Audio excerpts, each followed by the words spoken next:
MJOLNIR-powered assault armor is the instantly recognizable battle armor worn by the Spartan super soldiers of the UNSC.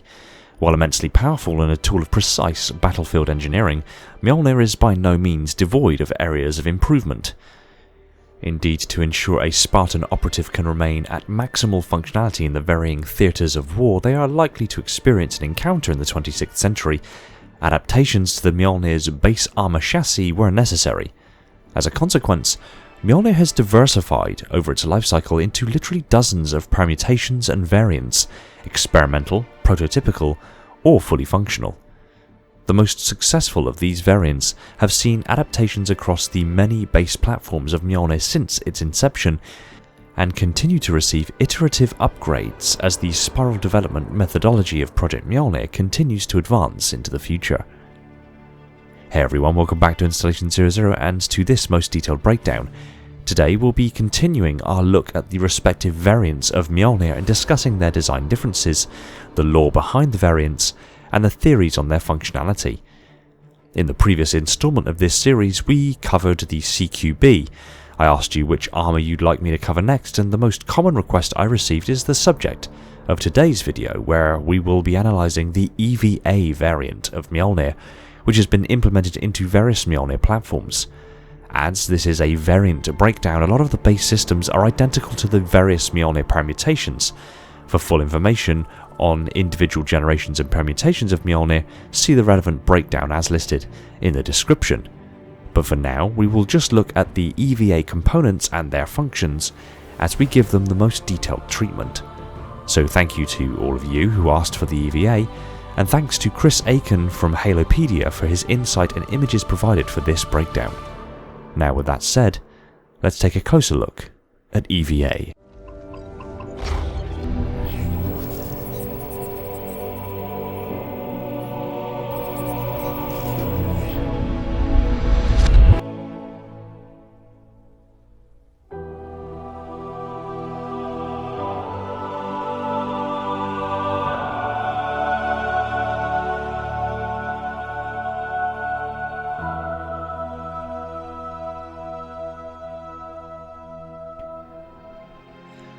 MJOLNIR Powered Assault Armor V variant, otherwise known as Extravehicular Activity or EVA class MJOLNIR, is a fundamental armor variant produced by the Materials Group of the Office of Naval Intelligence and was developed with the key design parameters in mind to improve Spartan survivability and enhance mobility of Spartan operatives operating in the vacuum of space, or whilst performing extravehicular activity, otherwise known as spacewalks.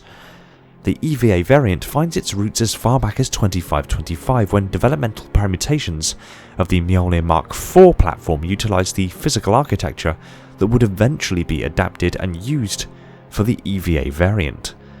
The first actual EVA variant was developed and tested at the UNSC Low and Zero Gravity Testing Facility in Lister, Aigburth on Ganymede, integrating feedback gathered from the Summer Deep Space incident.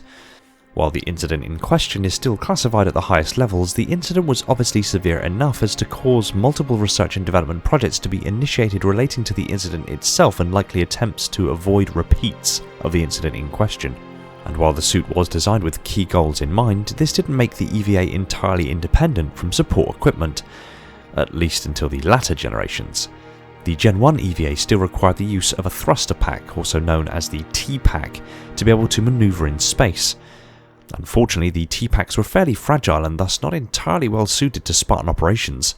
Bursts of radiation or damage from weapons or space debris were real causes for concern, as the systems of the T-Pack would fail quite readily if the user was unfortunate enough to encounter these issues. Despite innovations of the T-Pack over time, including better nav systems, stabilizers, shut-off valves and emergency sealant foams, the packs still remained highly temperamental. The helmet of the EVA is characterised by its large dome-like golden faceplate. The gold coating, as with most variants of MJOLNIR, is a thin coating of atomised gold plated onto the visor for the sake of reflecting heat, or more specifically infrared radiation, that would otherwise harm the occupant. The large visor also affords the user a greater field of view without panels of armour obscuring their peripheral vision, which in a zero-G environment is useful, meaning excessive head movement can be minimised, reducing the chances of a torque by the motion being imparted onto the suit and the user, if they are free floating in space, resulting in a rotation that would then have to be compensated for. The helmet contains all of the expected functional components that are standard across the entire MJOLNIR range, and it stands to reason that the internal systems include a hardened oxygen supply and CO2 scrubbers either built into the helmet or integrated elsewhere, thereby increasing the amount of time EVA can remain in vacuum before oxygen levels decrease sufficiently to heighten chances of hypoxia, or more crucially, carbon dioxide levels rise to lethal levels. The helmet and indeed the suit as a whole may also feature advanced cooling systems.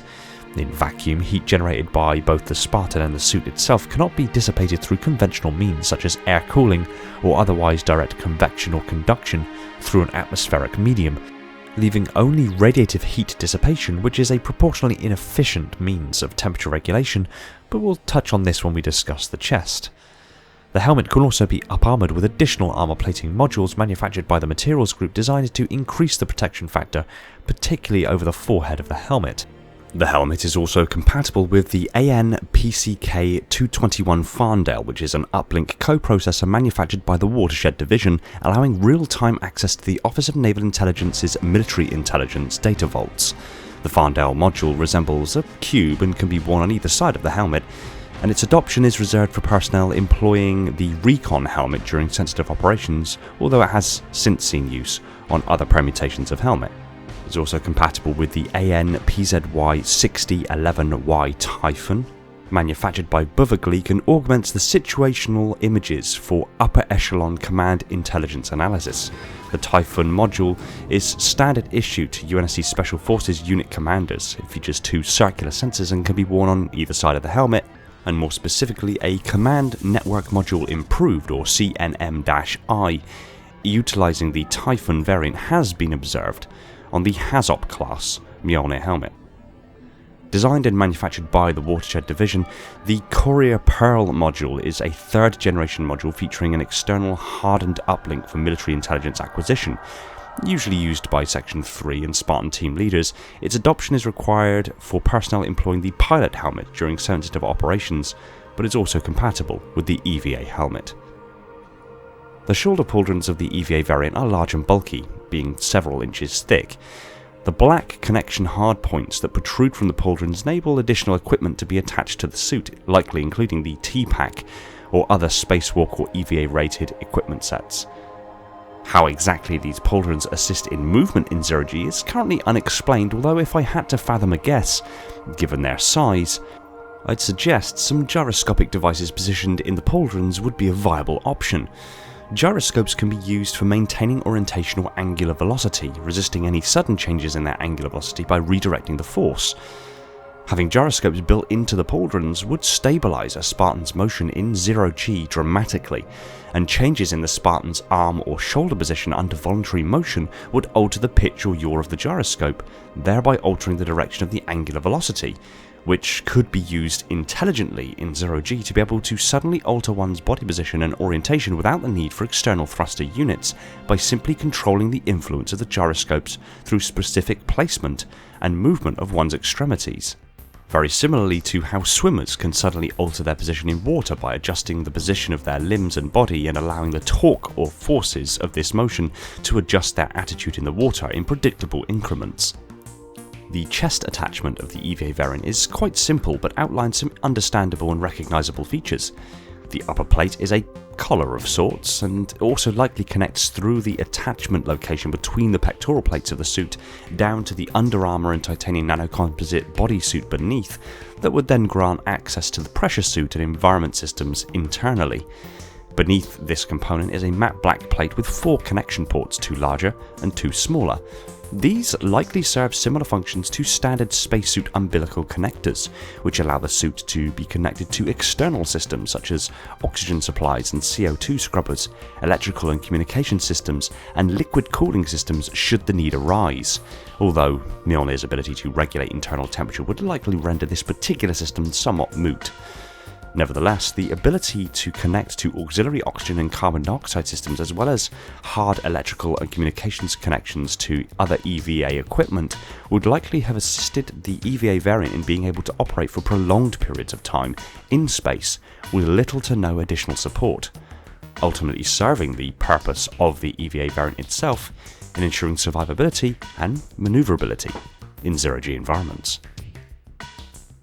The EVA was so successful of a variant in its adaptation to the Mark 4, 5 and 6 platforms of the Gen 1 MJOLNIR that all effort was made to ensure its tried and tested performance characteristics were continued over into the Gen 2 platform, albeit overhauled and completely redesigned to match the more modular design considerations of the Gen 2 platforms as a whole.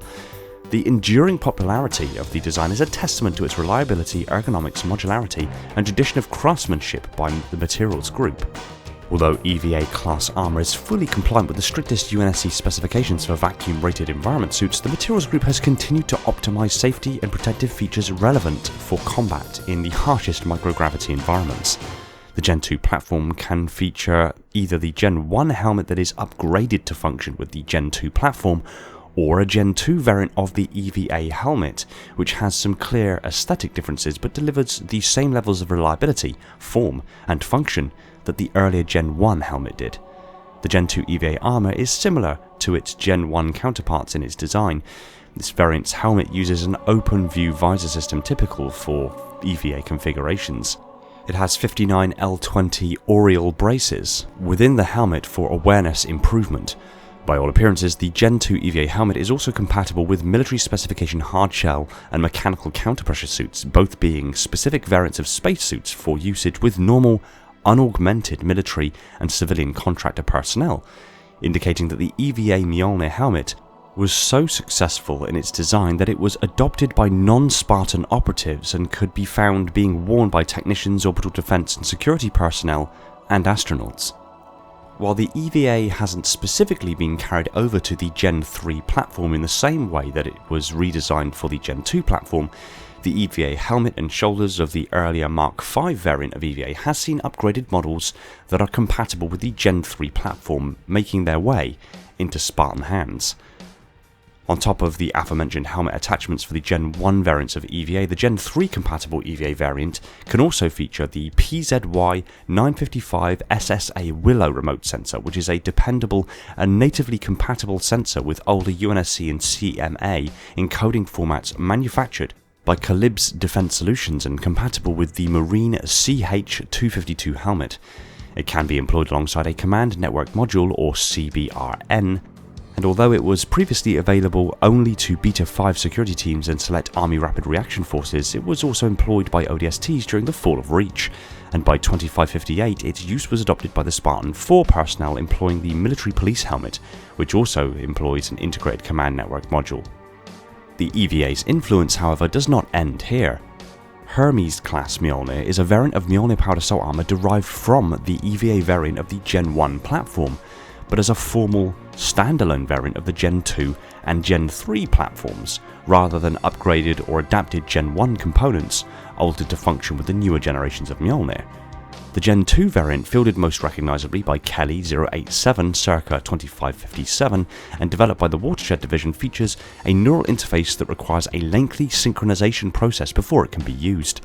It is also equipped with a highly powerful embedded enhanced mobility subsystem, enabling the wearer greater mobility on the battlefield and a seamless integration between the suit and the user. The Hermes Gen 2 also features the integrated thruster system common across most platforms of the Gen 2 range of MJOLNIR. The M805X forward acceleration system fulcrum mitigating thruster pack, or simply just known as the thruster pack, which is a movement acceleration system manufactured by Lethbridge Industrial.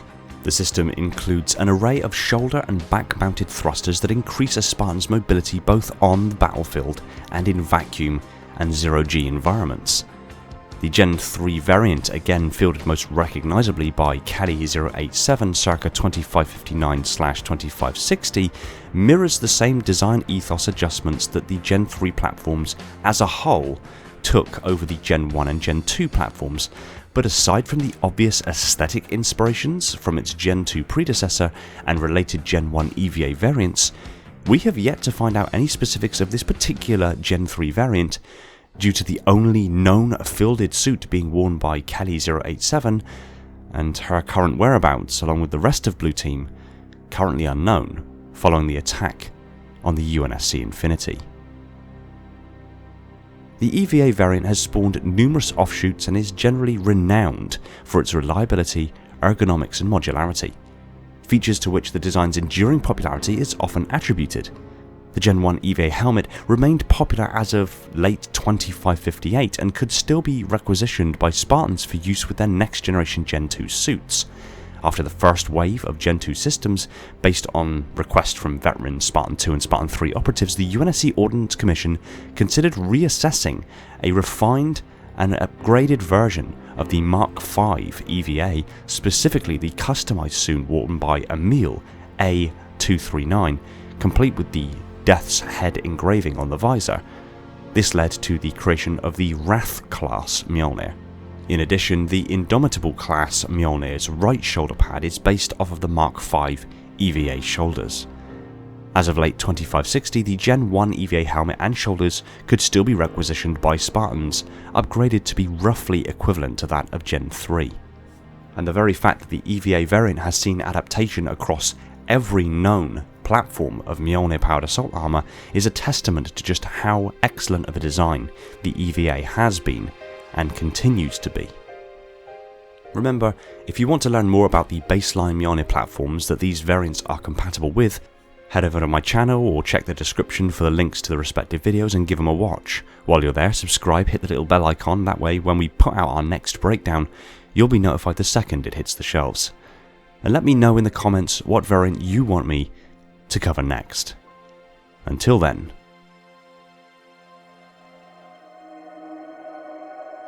Thanks for watching, commenting, liking and subscribing. I just want to give a quick shout out to my patrons and YouTube members: Spartan10148, my Metarch, Dylan, Falcon X003, Kenwood, Irrefutable Justice, Leon, Neek and Ramiz, my monitors, Alvin, Andrew, Brand, Brian, Cameron, Chris, Darian, Devon, Flaming Halo, Greenblood, Kyle, Legions Lost, Michael, Prophet Bear, Spartan and Wolf, my sub-monitors, my fleet of Strato Sentinels, my diligent enforcers, and all the other awesome people that have jumped aboard to support the channel over at Patreon. Another shout out to Todd Morrison, my Transcendent YouTube member, and just one quick reminder to support us on all major social media channels including Discord. Much love from 00. Take it easy everyone, and find peace in the domain.